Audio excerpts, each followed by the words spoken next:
on nous a menti. Lorsqu'on nous a parlé de l'Afrique, on nous a menti. Et lorsque nous parlons de l'Afrique, nous, Africains et Afrodescendants, nous nous mentons à nous-mêmes. Bonsoir à tous. Good evening, everyone. Je vais faire ce petit mot d'introduction en français. Voilà, c'est fait. Aujourd'hui naît Incarnation. Incarnation aurait pu s'appeler Initiation. Et Incarnation démarre, vous allez le découvrir ici en rentrant, sur un constat qui est fort, sur une déclaration, une affirmation qui est très forte.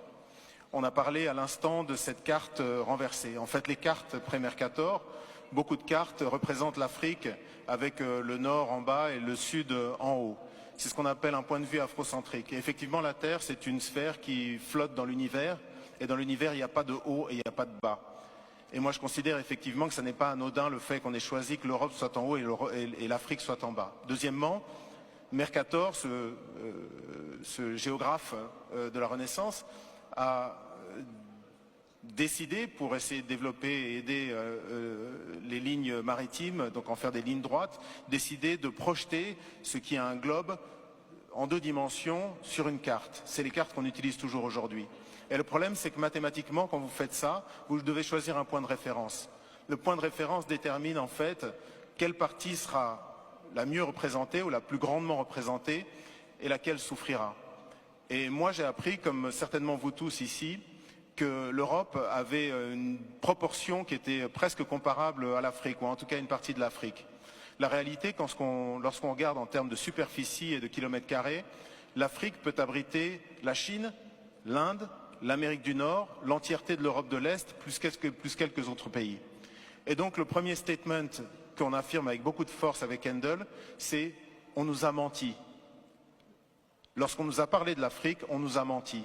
Et lorsque nous parlons de l'Afrique, nous, Africains et Afrodescendants, nous nous mentons à nous-mêmes. Et je voudrais, dans ces petites clés, vous donner quelques éléments. La première clé que je voudrais vous donner, c'est ma réaction il y a quelques temps. J'étais en train de passer du temps avec mes enfants et je regardais la télévision.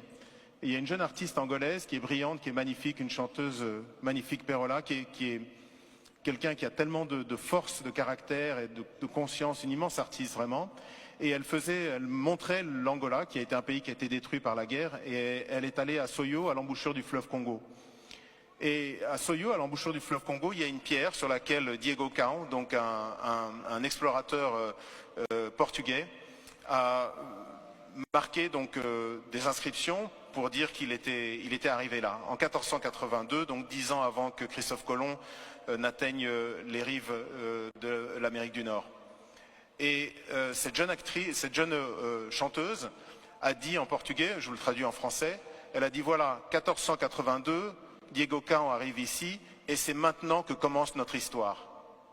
Et j'ai sauté sur place, j'étais vraiment saisi en me disant mais comment est-ce que cette femme qui est une artiste tellement consciente, tellement belle, comment est-ce qu'elle peut penser que notre histoire a commencé le jour où un blanc a posé le regard sur un noir?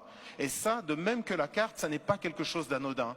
À un moment là où l'Afrique est obligée de se projeter dans le 21e siècle, à un moment là elle est toujours un réservoir de croissance pour le monde entier et d'enrichissement à part pour l'Afrique elle-même, je pense qu'il faut effectivement que nous, les Africains et les Afrodescendants, mais également, c'est un fait qui s'établit pour le monde entier, que nous arrivions à réfléchir sur à quel point nous sommes orphelins de l'Afrique. Vous savez, ce concept de mémoire fantôme, lorsqu'on vous ampute une jambe par exemple, vous avez une démangeaison où l'orteil vous gratte, mais il vous gratte terriblement et vous êtes absolument persuadé que c'est votre orteil, même si vous savez que vous n'avez plus d'orteil. Et bien c'est un peu ça le sentiment que beaucoup d'Africains finalement ressentent par rapport à l'Afrique, c'est cette espèce de douleur de mémoire fantôme. Et aujourd'hui, cette exposition essaye d'adresser cette question-là. Réapprenons, nous, les Africains, mais aussi tous les gens qui ont un intérêt par rapport à ce continent, à nous regarder. Désapprenons ce que l'œuvre coloniale nous a imposé, qui est un regard décalé vis-à-vis de nous-mêmes et de notre histoire, un regard exotisant, et apprenons à nous recélébrer.